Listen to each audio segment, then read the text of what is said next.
বারবারটা তোলা ঠিক না, কিন্তু বড় ভাই আপনাকে আমি বলে রাখলাম, হুম?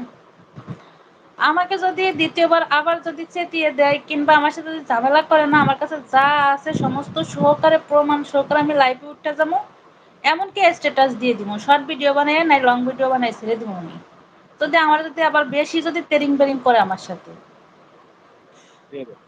আমাদের আমারও কথা টাকা আমারও আমাকে কথা ওটাই। যদি আমি দোষ না করে থাকি, কোনো ভুল যদি না করে থাকি, তাহলে আমি কেন ডরাবো? আমি কালকে ইচ্ছে করলে আরো অনেক কথা বলতে পারতাম, আমি লুকিয়ে নিয়ে গেছি, কারণ আমি চাই না যে কারো হাতে হাড়ি ভাঙ্গি। হুম, ওর এত বড় সাহস, ফকিনীর বাচ্চা, সে আমার টাকার সাথে আমার স্বামীর চিকিৎসার জন্য 5 লাখ টাকা দিব, কত বড় শিল্পপতি। এতটুকু বললাম, আর কিছু বললাম না। তারপরও নিজের সম্মান, নিজের দিকে তাকায়ে, তাদের দিকে তাকায়ে কোনো কথা বলি নাই।